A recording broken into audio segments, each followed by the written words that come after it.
think there is an excitement, at least for me, in working with some of these newer people that are going into the selling profession. They're just taking it much more like a profession, not just a job. And I think that's exciting. They want to know all the tools that's going to make them better. They do all the homework. They just do things maybe a lot different than we did in the past. And that part's actually very positive. The only item I would add is the market has changed, has made the sales reps change in our industry, which has made the sales reps more valuable to their clients.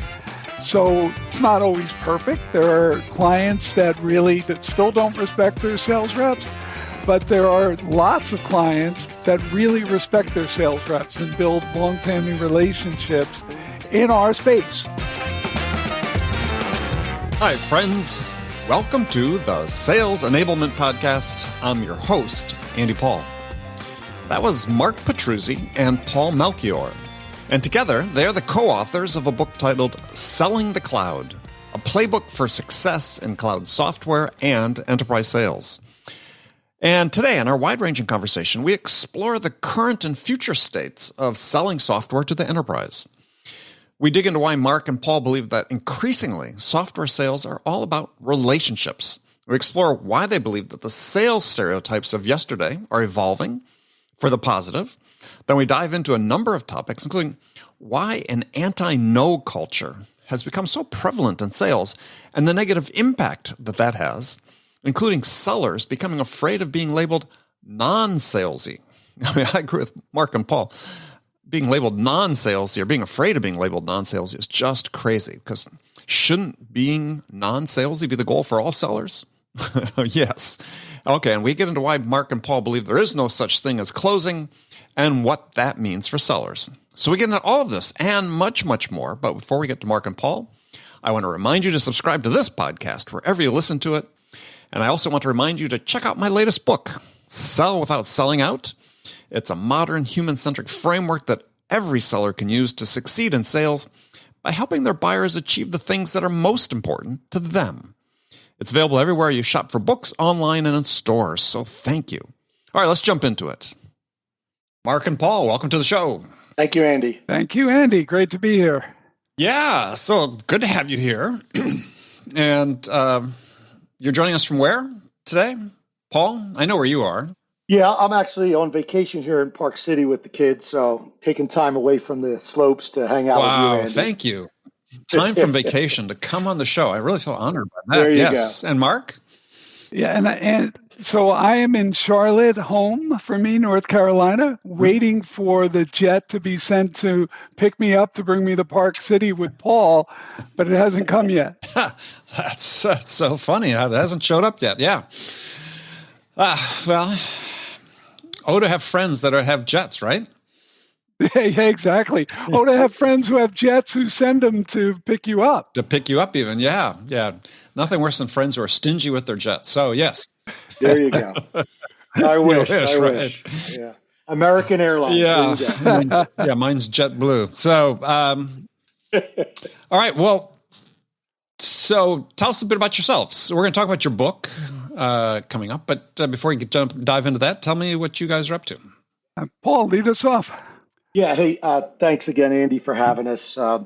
I'm currently working at a company called Stripes. It's a venture growth equity firm in New York City, and we specialize both in the consumer space as well as the SaaS software space. So I've been doing that for a little over 2.5 years, and realized how much fun that was versus being an operational executive for 37 years Right.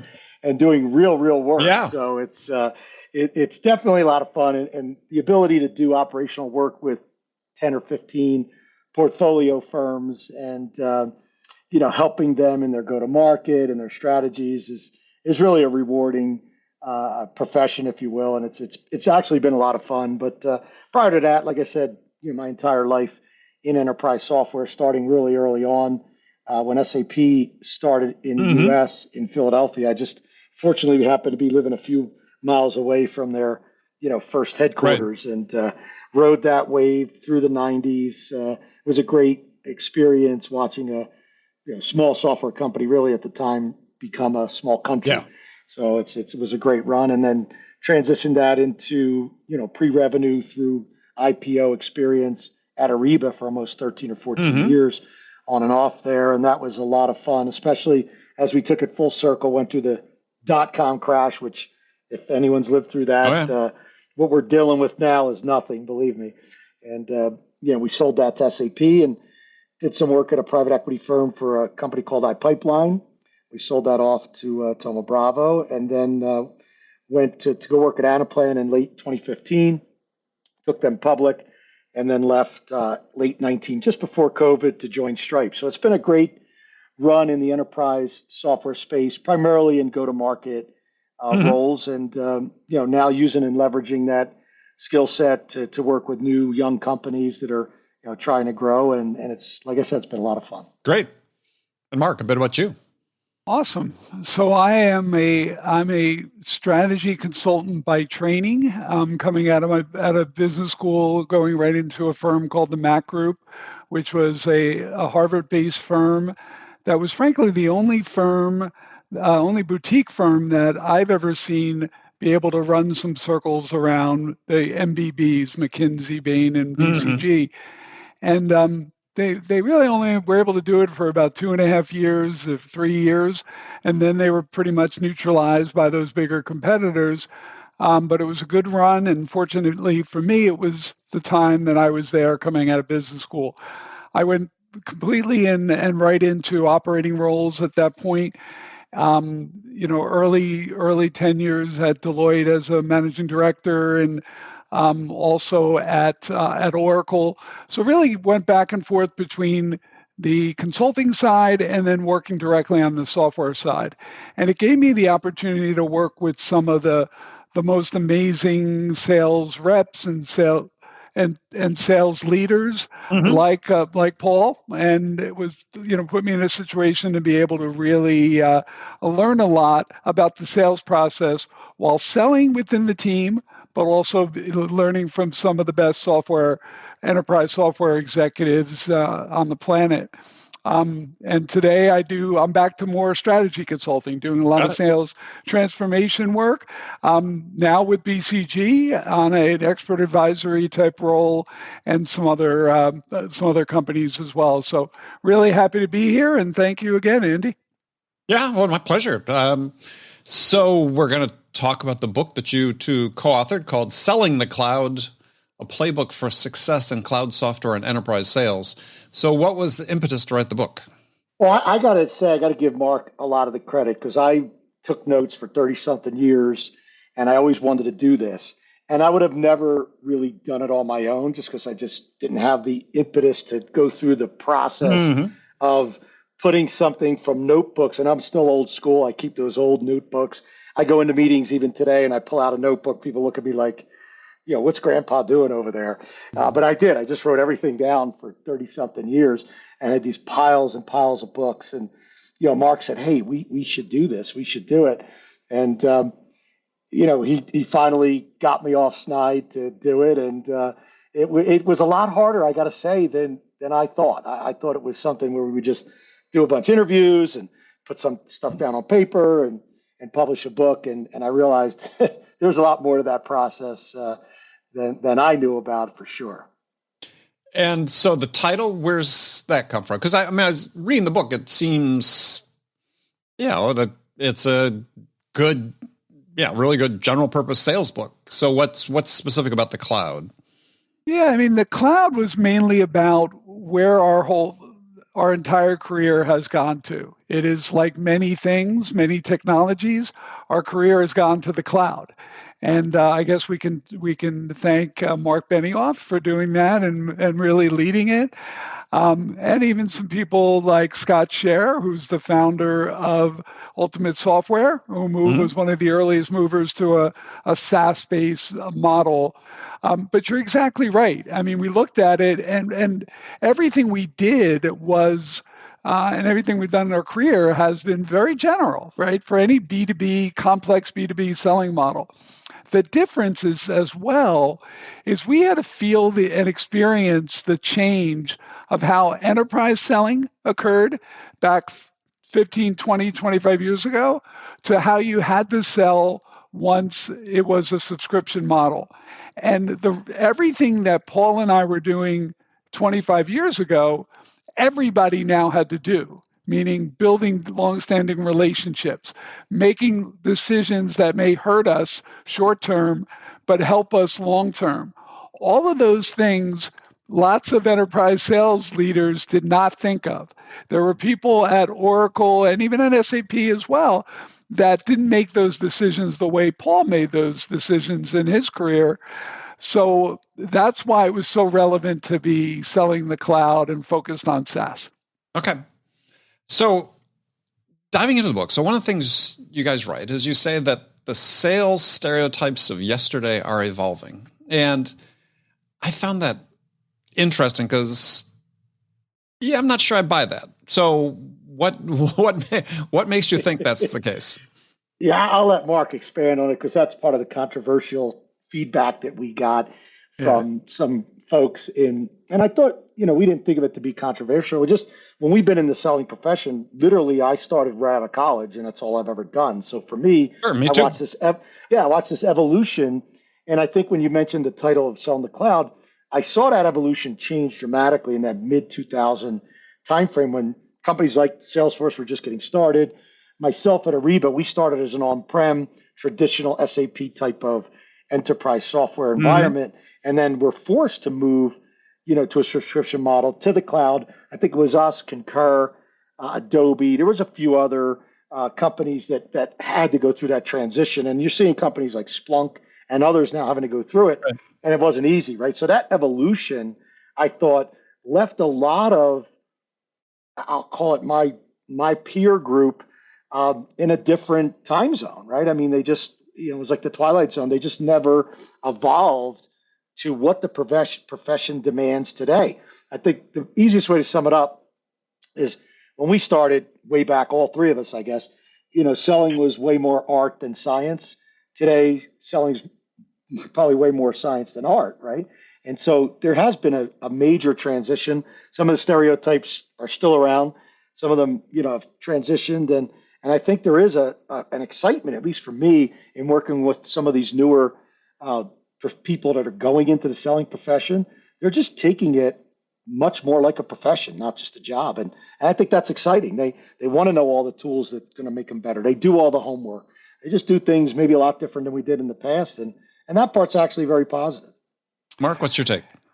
Yeah, I mean, I think that was well articulated. The only item I would add is so as Paul described it, the market has changed, has made the sales reps change in our industry, which has made the sales reps more valuable to their clients. So it's not always perfect. There are clients that really still don't respect their sales reps. There are clients that would still look at the profession at a very low level. But there are lots of clients that really respect their sales reps and build long-standing relationships in our space. And that may not be the case across sales, but in SaaS and cloud, that has evolved positively.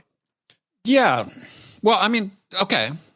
So the the counter to that, not that I accept the counter necessarily, but Gartner comes out with research in the last year or so saying 80% of buyers, would prefer to buy without salespeople. Which again, I don't accept on the face of it, but because I think there's a big caveat to that. But also, you combine that with industry reports talking about specifically about the SaaS industry, talking about low quota attainments, low win rates. And to me, win rates are the ultimate referendum on the buyer's experience with sellers. So to me, it's like the data, such as it is, just taking on face value for a second, sort of is pointing in the opposite direction, saying that actually we're not getting better. Yeah, let me try to take that from where the market is, especially with the advent of some of these newer, I'll call them product-led growth companies. Yeah. So if you think about companies that, allow you to go on to a website, put your credit card in, start to try and buy the product, it's a very different selling experience than the traditional way. So I think in that, Gartner's very right in that if I'm a developer and I want to go look at new development tools, probably the last person I want to talk to is a salesperson, right? In that way. But when hundreds of developers are now using this particular capability, I can assure you that the procurement organization in a Fortune 50 company wants to talk to a salesperson because now this thing is proliferated, maybe even out of control in the organization. So I think there are, differences in the types of products within certain industries that maybe the value of direct selling is maybe handled better by indirect selling or by, kind of a technical support line, especially in these what I call product-led growth. But when you get into sophisticated business applications, cybersecurity, things that are very confusing, I think it really does make a difference to have a quality enterprise type sales rep that understands the customer needs, that can really help be an advisor to the customer. And here's the problem I think today is because the market's grown so fast, there's just a supply and demand issue. And I think you're right. Some of these folks are being thrown into sales roles without enablement, without any background experience, and therefore their ability to succeed is questionable, which is a lot of reasons why I think we put this book together, because there's so many people now that are coming into our business, and very few of them are going through formal enablement and training programs. And we figured this was just a good baseline to get people to think about, the role that they're going to be playing in these organizations, especially selling in the B2B complex space, what they're going to need as a primer, if you will. And I think, as Gartner may say, 80%, you don't need salespeople. I think that's more dependent upon the type of product and who you're selling it to. Yeah, I think to some degree I agree. I think there's a different statement they're making, though, the people they talk to, which is, to your original point about the evolving stereotypes of sellers, is what those people are saying is, we have time for sellers who can help us get our job done, i.e. help us make a decision. But if you can't help us in that task, then, we don't have time for you. I agree with them. And so, other analyst reports come out as well saying, I quote one in my new book is I think it was Forrester, it may have been from Gartner, saying, 80% of C-level executives saying they get no value from talking to salespeople. So I think that's what I said. The stereotype. I think the stereotype persists for a reason. Yeah. Well, I think Andy, what you're pulling out there is important. The stereotype is persistent, and I guess there's a couple points that we're saying in the book. We're not saying we need more sales reps than we have today. We're not commenting that. Matter of fact, one of the reasons we did the book is because there are lots of sales reps in our industry that are under quota attainment, and more than probably should be. So that's a hit on sales leadership, sales management, because they're not really balancing out the quotas and everything appropriately. And I will go a step further. I'm a big believer, so I agree with the premise that we're describing, that although I think sales is an incredible career, and I think somebody coming out of college now should not shy away from sales. These opportunities are not going to disappear because of robotics and artificial intelligence. However, there is going to be, I think, and I advise lots of my clients to look at it differently. We don't need these super expensive outside sales teams that we needed in the past to the level that we've invested in the past. There are ways to leverage technologies, sales tech, to be able to bring younger individuals, maybe do inside sales groups, build that internally, use outsourcers for that. There are all these great things. Come up with strategies that maybe it will force you to need less sales reps, like PLG, product-led growth. I mean, there's all these great ideas that we tried to bring forward in the book. So I think in general, I think the sales reps in our industry that are successful are the ones that have clients that would argue against those stereotypes. That if they heard that, they would say, "Well, no, not Paul. No, not my sales rep." That's something that, and we're trying to help it there to be more of Pauls out there and less of those individuals that earn their stereotypes. Yeah, no, I agree. That's like a lot of what I read in your book, because it aligns with some of the same points I make in my new book is, but I want to touch on something I think, Paul, you had brought up, which is, I think sort of the root of the problem is the lack of enablement of management, frontline management in particular, in sales. Yeah, and absolutely.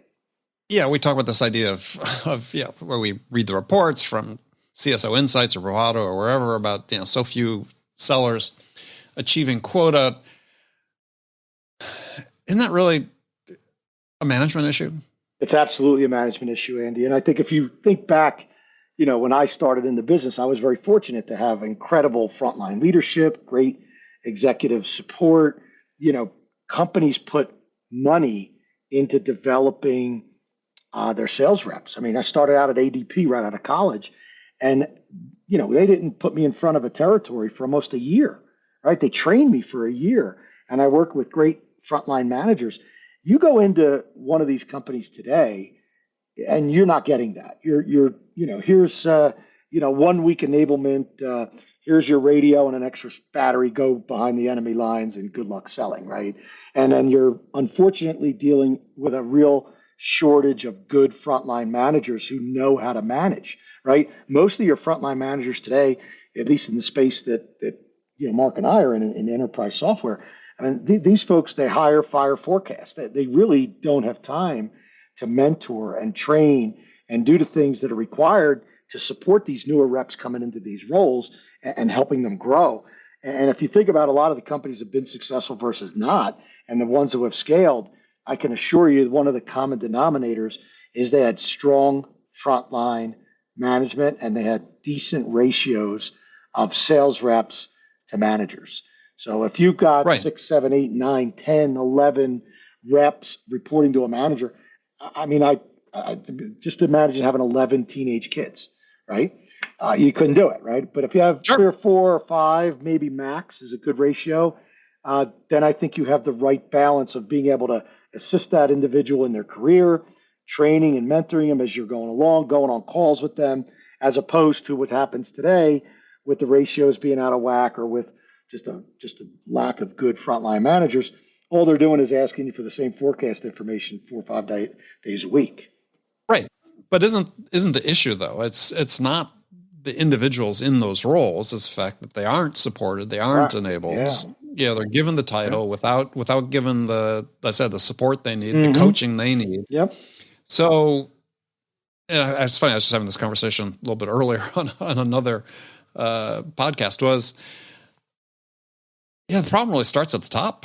It does. Right. As quite honestly, is in a lot of these companies, and especially experienced ones you talk about, is the people at the top. Yeah. Really don't care about sales in the same. I'm talking about the department, not they care about revenues, obviously, but they are trying to skimp and they're trying to save and they're trying to shortchange. And what happens, I think, and we see this in a lot of SaaS companies, even some that are successful, is that, win rates out of qualified opportunities are in the, I was talking to one last week that was, low teens, which is an extreme, but they're generally in the low 20s. So it's saying is we've got these sales organizations developing that are the most highly qualified opportunities can only close 1 out of 4, 1 out of 5. Yeah. And I don't think that's going to be sustainable long-term because what's happened is so much money is being put into companies with the amount of investment that's out there. So, of course, these companies take these dollars and maybe at the top, they just don't take it seriously. They just throw a bunch of money at a problem. Or when they start seeing the money's not flowing in as quickly, they stop putting money into investing. And if I look at a lot of the companies that, we look at that we don't invest in, you can see they're underinvested in sales operations, sales enablement, the ratios are way out of whack. And you just start scratching your head and like, where are they spending all this money? Because they're spending it. Yeah, they're spending at the top of funnel. Yeah.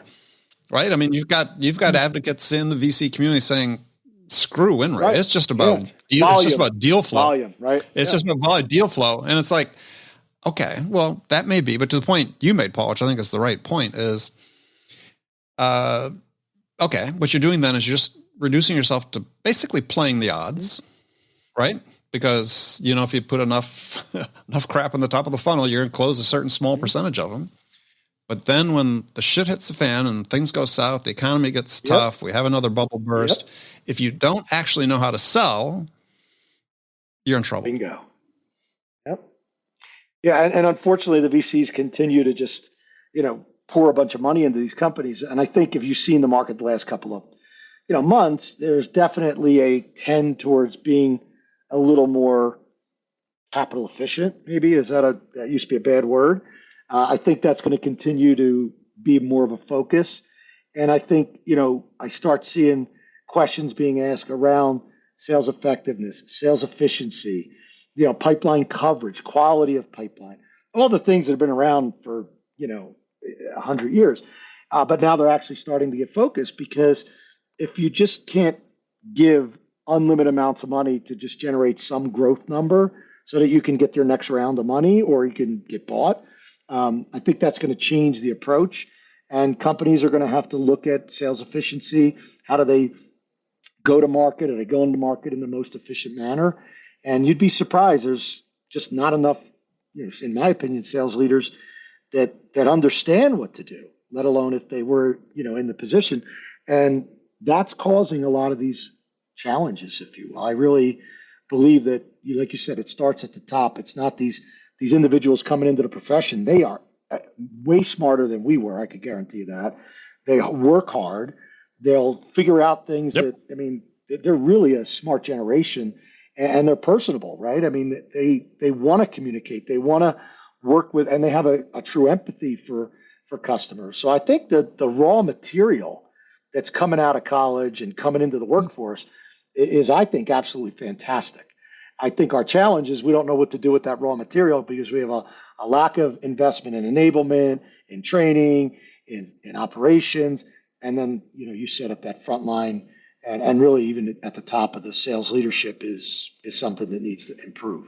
Well, and you pointed out is supposedly they don't have time to coach because they're so focused on the metrics and KPIs and enforcing compliance with whatever process du jour they think is the right process.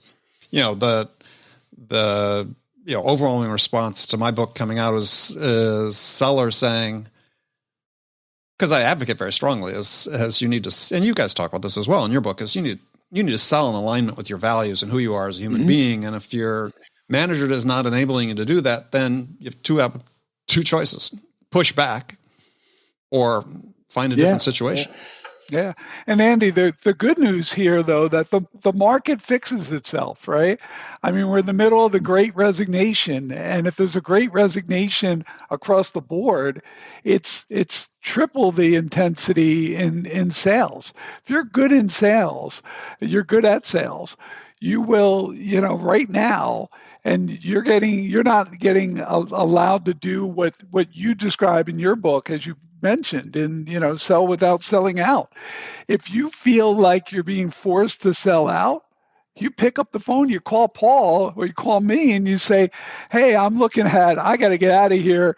Who should I talk with?" And 12 seconds later, we're introducing them to 5 other people, and they have 3 offers. So that's how I do believe the market does fix itself over time. And I do believe if you look why this has happened, it's starting at the top. It's actually starting above the top with the VCs and the private equity firms driving this behavior. And guess what? It even started higher than that with the amount of liquidity we flooded into the systems from the Federal Reserve and Federal Reserves throughout the world. You put all that out there, you throw money out there. Of course, people are going to react by just saying, "All right, what's my job as a venture capitalist?" Well, my job is to grab money out of one basket as fast as I can, run into somebody else's basket, and then throw it in there, and then run to a third person and say, how much will you buy this basket for? That's all that's happened the last few years. Right, but isn't there somewhere in here, though, I'm just curious, you guys, in your experience, because I certainly haven't encountered many individuals who have done this, CEOs taking the money to sort of stand up and say, yeah, this playbook you want us to run, that you enforce all your portfolio companies to run, yeah, it's bullshit. It's not sustainable, to your point, Paul. Yeah. I mean, it may get me to an exit, but beyond that, yeah, and I think as we go and time goes on, and that's why I like, not to plug for Stripes, but we don't make tons of investments. So we're very particular about where we're putting the money. We're not this giant fund. And we are looking at it at a longer time horizon. And I think those were the principles years ago. I think they're out the window now. I think because there's so much money, as Mark said, that there's so much activity and you have to deploy that capital. You can't just sit on it and collect 2%, right? So you have to deploy it. And therefore, I think you just over deploy, right. Or you see companies or, the CEOs just trying to get to the next round at the higher valuation to put him or her in a better position. And not really thinking, is this a 5 to 10 year horizon that I'm thinking about, or a 12 to 18 month horizon? And I think that's where the disconnect is. And fortunately for the companies who have amazing products, who have the cultural values that they believe in, who have the right go-to-market strategies, who are capital efficient, they're going to be around in the long run. And the ones that are in this kind of hype cycle, you see it all the time when you go through that cycle. Some of these folks just don't survive, or they get sucked up into other companies, or, they run out of money. And so we will see a lot of that over the next 12, 18, 24 months, where capital will start to dry up for some of the firms that don't deserve to get more. Yeah. I mean, it seems like there needs to be a correction of sorts, for sure. Because I think that my sense is, from all the folks that I talk to, and you guys, talk to some are more impressed people than I do in that, but it's just like people still feeling compelled to sort of follow this playbook, and it's just the growth at all costs mentality seems to be ebbing away more slowly than I think it should be. Yeah, I think Paul and I agree. Yeah. So, and that growth at all costs mentality generates a lot of the bad sales behaviors that we both address in our books. So it does keep keep consultants employed. Yeah. Well, it's interesting. You're talking about the young generation coming into sales, and I agree. I mean, I think that all this generational talk about young people coming into this profession today are different than they were. I don't know. I hate all the intergenerational talk, because I think it's all BS. But I heard an interesting story this week, because we're talking about selling in alignment with who you are, and you refer to that. I do as well. And I was talking to a woman named Dawn Dieter Schmeltz, who runs the National Strategic Selling Institute at Kansas State University. So it's basically dean of the sales program at Kansas State, which is one of the first prominent universities to offer a undergraduate degree in sales. And she was telling me a story about when she teaches her first entry-level sales course, Introduction to Professional Selling, I think it is. And she does role play is with the freshmen who have no background in sales. And she said they default to being super salesy when she does the role plays. And it's just, it makes me think, it's like, okay, well, where does this come from? Right? Is we both write about how important it is to sell in alignment with our values and who we are. So where does it come from that people have no background in sales at all, aspiring to be in it, think that they need to put on this salesy act to be a salesperson? Interesting.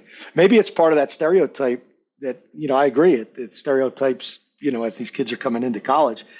And it's great that Kansas State has a program, because I was always amazed throughout the years, everybody could major in marketing, but there was no undergraduate for selling. And then everybody would graduate, right? They Well, 'cause it's graduate dirty. marketing, go to sales jobs. So it was amazing to me that that never, really took off. But I think it's great that some of the programs, you mentioned, and I'm sure she's done a great job to get that going. And then I think that's part of the challenge in training these folks as they come in. They don't know what to expect, right? They're coming in with maybe a perceived stereotype. And then, it's interesting when we wrote this book, I said, well, who's our audience, right? Is it the experienced sales reps, people trying to, get into sales? We were surprised. Now, we never did a, college tour because of COVID hit, of course, like right then and there. But Right. it was surprising. We got a lot of feedback from young first-time sellers, like a couple years out of college, and really Mm-hmm. enjoyed having, that as a baseline for them. And that's where we said, you know what, maybe this is really geared to an audience. We tried to make it as broad as possible, but I never really thought about the audience being these new generation of salespeople. And I think, not objectively, of course, because it's our book, but I just thought that this would be a great, I hate to use the word playbook, and, it's not about the process. And there's so many methodologies out there. In fact, I'll give you an example. Every time I went into a company, Right. I asked them what their methodology was, and I used it. I said, look, they're all the same. They were all stolen from people 30 years ago, and they just put different veneers on them. And as long as you're using it, Yep. and there is a process to enforce it and to make sure it's accurate, then we'll use whatever is in place, because to switch them, and you'd be surprised, I come into organizations where, I'm going to put my new sales processes. No, just use what they have and just make sure they're using it. And that's why I thought we didn't want to do that type of a book. But I think giving folks that are coming into the profession kind of a baseline of what it is that these advanced buyers are looking for. And I think you said it, when I started Ariba, buyers were a completely different profile. Today, the buyers probably know more about your product, your company, than the sales reps that they're talking to. So maybe that's why the 80% feel, I'm going to have somebody come in here and tell me about my company, and I know more than they do. That's why it's important to be prepared and go in and add value in those conversations, because then you get put in the 20%. Yeah. Well, I mean, I think, yeah, yes, I think sellers, for the most part, don't understand what it means to provide value to their buyers today. I mean, I think for some, large percentage of them, they've been brought up. It's like, it's this piece of content, right? It's what the content that represents value, as opposed to really understanding what it is the buyer needs at that point in time to make progress toward making And I've a always decision. said the deals are won and lost, and I can't remember what chapter, but in what I call the discovery phase of a cycle. So if you're asking the right questions, you're really probing to understand where that need is, and really understand that the client's pain, if you will, and then can attack that with your solution. It's as simple as that. And that's where you gain the credibility, where if you're not listening, you're not learning, you're not really discovering, this is the product you have. You show up with that product. It's like, I have a hammer. Everything looks like a nail. And, I used to call it, hey, I just want to go Absolutely. demo. Well, what are you demoing? I want to demo our product. It's so great. Well, do you know why they're going to use it, how they're going to use it? No. Well, maybe you should find that out first, then do the demo. Oh, yeah, great idea. But that's what informs so much of software sales these days. And, I talk about this in my book. I said, is this fundamental misunderstanding of what sales is. Because if you ask most salespeople, as I do when I speak to groups and so on, is, what's your job as a seller? The majority answer is to persuade somebody to buy my product. And I talk about in my book, I said, well, no. Your job as a seller is to listen to your buyer, to understand what are the most important things to them in terms of the challenges they face and the outcomes they want to achieve, and then help them get that. That's your job. And if you think your job is persuasion-based, it's just as you said, you're selling hammers and everybody's a nail. And you don't care, really. You think it's a bother, really, to understand what's really important to them, because you just have one mission: is to sell your product. I think that's right on. So, question for you on I love this part you wrote about let's finish up on discovery. I'm sorry, I was jumping ahead, but I agree with you 100% on discovery being the most important part. And I tell the story to illustrate to people, is at least in my experience, why it's so important. Is when I first came out of college, I was in the Bay Area. I was selling computer systems back when computers were most of a room full of equipment, with accounting applications to the construction industry. Yeah, I was 21 years old. I looked 16, and I was talking to CEOs and founders of construction companies, road construction, large home builders, and they gave me time. And I finally began to understand I was earning that time because I was really interested in them, right? Even though I didn't know diddly squat about business at that point, is they're willing to give their time to serve, teach me how to sell to them, as long as I was asking interested questions. Yeah, and you know what, Andy, what's amazing about that is we all know how important the information is that you get by asking interesting and interested questions. So the data is important, the information is important, but the process is important, and probably just as important.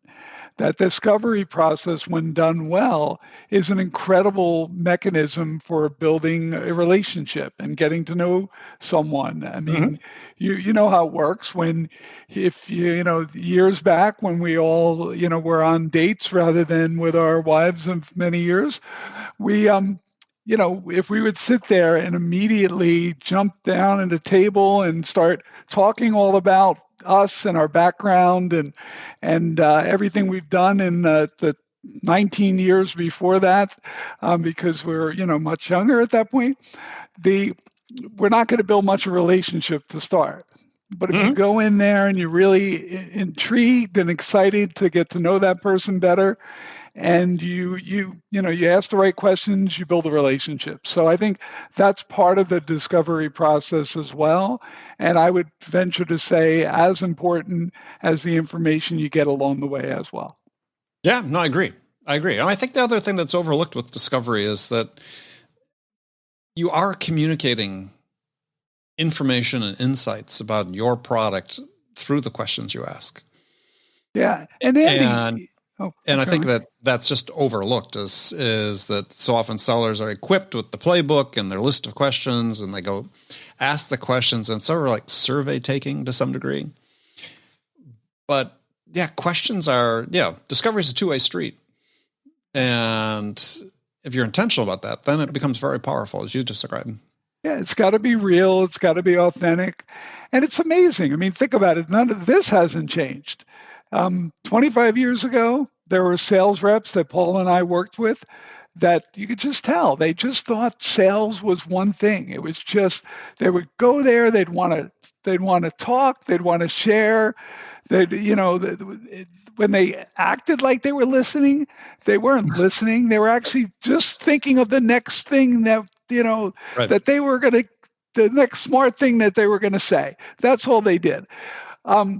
And I see that today with sales reps today. I mean, there are some people that just come in, and I don't know if it's movies they watched or books they read, but they come in there and they think they have to be a robot. They think they have to be perfect and precise and share information. And it's, as we're proven examples of, you don't have to be perfect. You don't have to be precise all the time. You do have to be authentic. You do have to be caring. You do have to be all the things that matter in a spouse and in life matter in a sales rep. That's it. It's as simple as that. You have to be credible. You have to be honest. That's what we wanted to express in the book. Yeah. No, I agree. I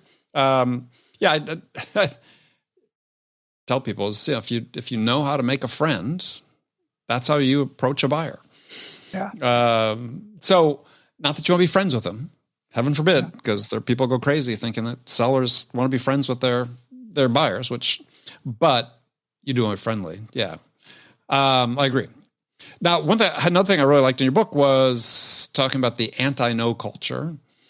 And with the time we have left, I want to talk about that because I think that was a great part. So tell us what you mean by an anti-no culture. Yeah, so there's a couple of things. I don't recall if I kept this in the book, but I actually wrote an article many years ago that was entitled, actually, I don't think we kept it. It was entitled No Means No, Yeah. which is I think we lost it because somebody along the way didn't feel comfortable. That was maybe a little too, we didn't want to turn this into a whole different thought process. But the point is, no means no. And I've seen that throughout my whole career. There are individuals that I've worked with that are as amazing as Paul, in a CRO role and a sales leader role. And there are people that struggled along the way with that at different companies that I had to work with nonetheless, right? And I saw this over and over again. There was this process of the sales reps gets a no. It goes up to the sales manager, it goes up to the sales VP, and straight up to the sales leader. It wasn't called the CRO back then. And then everybody started screaming back and forth and calling the buyer and calling the sales rep and say, tell them this, lower our price, lower that. Guess what? No means no. And if anything, what you should be doing is immediately picking up the phone and saying, as the sales leader, hey, we're really disappointed we lost. But we really want to thank you for considering us and spending the time with us. And maybe at some point you even want to set up a debrief call where you can maybe ask, a little bit of what happened along the way. But what you don't want to be doing is all of those steps I just described. And then the worst of all, there were amazingly successful sales leaders that would pick up the phone and scream on the other side of the phone with that buyer, with that prospect, of why they're making a big mistake. They're offended. You guys screwed me, for lack of another word to describe it. I mean, what is that? What value is it in that? And it's just amazing that, and that doesn't happen as much today. It probably happened more in the earlier days. It still happens. But it still happens today. It still happens, but also it's I was interpreting that not just as a no in terms of the buying decision, but just a no, right? Yeah. I remember I wrote a very similar post about no meaning no a few years ago on LinkedIn, and got this sort of outpouring of comments where the general gist of about a third of them was, What are you talking about? No means double down, sell harder. It's like, seriously, right? This is the problem. And it's you talk about it in the book. You talk about, people are afraid of being labeled as being non-salesy. Yeah. And it's like, are you kidding? That should be your goal as a salesperson, to be labeled as non-salesy. It's like, I ask the question in the book, and I use it when I speak in public too, is, a question the buyer will never ask you is, hey, Paul, love your product. I think we want to buy your product, but I just don't think we can because, quite frankly, Paul, you're not salesy enough. Could you be more salesy? When you have that kind of an opportunity, you got to jump on it, I guess. But the reality is, and I think there's a great story that I told in the book about kind of this no situation where, everybody got upset like Mark described. It's almost the exact same situation. This is a real life example. And, I called up very nice because I just knew this company could come back. It's a big, giant company. And I didn't think, Oracle can do the job. And of course I was with SAP, so I wasn't objective. And sure enough, a year later, I get a call and the guy says, look, things didn't work out. And, just promise you won't tell me you told me so. And I don't want to see that rep back here. And he named her by name anymore. And I need you to be in here next week, and we want to sign a contract within a couple of days, which is a very, very large contract with a defense contractor. I said, I got a different job now, so I do have to bring someone else in. And we got the deal closed in a week. And I always look back at that, and I tell people, look, you got to lose with grace. And as a sales rep, you should be this winning attitude, because it's hard, because you're going to hear a lot of no. You're going to probably hear 80% no before you get yes. And that's the challenge with the profession. But you just got to understand, can't get too high on the highs, too low on the lows. I think that's a sports analogy from some coach. I stole that, but it's true. And I think, when people get upset, they want to say double down. And it's probably the last thing, you want to do is you want to sit back, reflect. Why aren't they, buying what I'm selling? Is it something about me, or maybe just they don't need it? Right. And so I think we just got to get better at that as sales folks. And I think more importantly, the managers have to be training people on, it's not objection handling. Objection handling is very important, and you have to know the difference between an objection and a no, because they're not always the same. And so I think people just think, okay, I'm going to just handle every no like an objection, and I'm going to go to my objection handling 101 book and answer this. And then you typically wind up pissing the buyer off, which that's never a good road to success in selling. Being a friend is not bad. Never a good one. Better than pissing them off, for sure. Exactly. Yeah. All and right. Andy, we don't have time for this today, but maybe this is another time for us to come together. There's another concept in the book of never ever close. I wanted to get to that, but we are running out of time. Yeah. Yeah, we'll come back on that one, or we'll do it. Big advocate for that. Don't get me started on that one, because I knew that would get you started. SaaS sales leaders going to hiring closers. It's like, oh, come on. It's like, let me ask you, why is that in your job description? I mean, and then blah, blah, blah, blah. I said, so let me ask you another question. Have you ever asked your buyers what they need from your sellers, what they need your sellers to be? And did the word closer ever come up? No. Okay. Andy, thank you so much. This was great. We'll do it again. So people want to get in contact with you. What's the best way to do that? Yeah, for me, it's paul@stripes.co is the easiest way to connect with me. Okay. Yep. And me, it's M as in Mark, V as in Vincent, Petruzzi, Petruzzi @gmail.com. Perfect. All right. Thanks, Andy. Thank you. Cheers, guys. Awesome. Okay, friends, that's it for this episode. First of all, I want to thank you for taking the time to listen. I'm so grateful for your support of the show. And I want to thank my guests, Mark Petruzzi and Paul Melchiorre, for sharing their insights with us today.